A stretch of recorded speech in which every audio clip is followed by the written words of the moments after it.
Gentlemen, thank you for being here. We welcome L. Ron Hubbard, founder of Scientology. Hello, everyone. And Justin Greig, author of the high-tech Axioms of Dianetics and Scientology, who claims to be the reincarnation of Ron Hubbard. Mr. Greig has unofficially changed his name to Lafayette Ron Hubbard. For convenience, we will call him Mr. Lafayette. Hello, everyone. Today we discuss Axiom 2. A static incident can only be formed through a being's self-determined duplication of another's creation. Mr. Lafayette, could you explain this concept?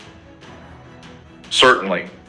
Axiom 2 describes the mechanism by which individuals, through their own creative power, can form a static incident. The key is conscious duplication. When a spiritual being mentally recreates an already existing event, they experience it as their own. Think of a mock-up, a mental image intentionally created. If an individual precisely and intentionally recreates another being's mock-up, that static moment becomes theirs. This principle is surprisingly aligned with quantum mechanics, where observation and intention influence the behavior of subatomic particles. In a sense, our consciousness collapses possibilities into a concrete reality. Mr. Lafayette, you make an interesting analogy with quantum mechanics. But how does this idea differ from traditional concepts of memory and perception? Good question. Memory and perception are often considered passive processes. We receive and store information. But here we are talking about an active process, the intentional duplication of an existing reality to experience it firsthand. In quantum mechanics, the act of observation changes the state of a system. We do the same on a spiritual level by consciously recreating events.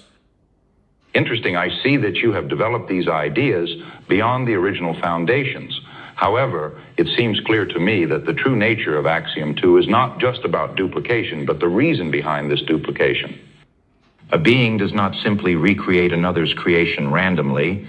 They do so to establish a connection, seek understanding, or even take control of an external reality. What you propose about quantum mechanics is fascinating.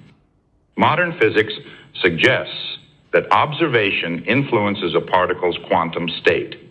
This could mean that in the duplication process, the being acts as a quantum observer, transforming potentiality into a static reality. Exactly, Ron. And what if there were a universal force governing this attraction?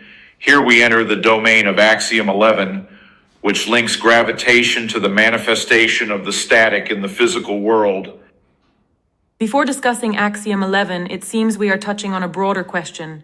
If conscious duplication is so powerful, does that mean that each individual continuously shapes their own reality in a quantum and intentional manner?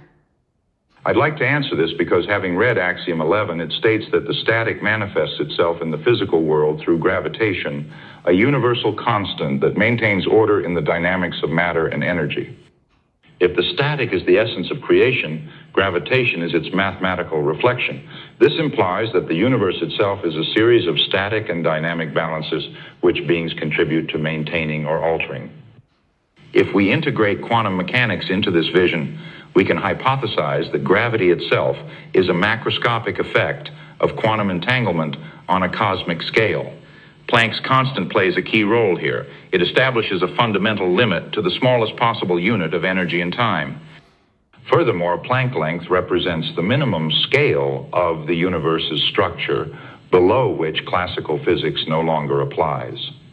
Just as there is a physical limit for matter, there may be a structural limit for consciousness and perception. Yes, Ron, if gravity is the reflection of static, then we can say that attraction between beings follows the same principles. Individuals are attracted to each other not only physically but also spiritually, just as entangled quantum particles maintain an instantaneous connection regardless of distance. If Planck's constant defines the lower limit of physical reality, we could hypothesize an analogous principle for consciousness. Exactly, you're probably right. Attraction is not just an emotional phenomenon, but a structural principle of reality. Beings create spiritual gravity when they build shared mock-ups, and the more identical these mock-ups are, the stronger the attraction becomes. If we understand how to manage this quantum gravitation of consciousness, we can master reality itself. The idea that consciousness could be quantized and subject to a fundamental constant would be revolutionary for both science and spirituality. If we can identify a value equivalent to Planck's constant for the mind, then we could finally explain phenomena such as telepathy or the attraction between beings on a deeper level. A fascinating concept.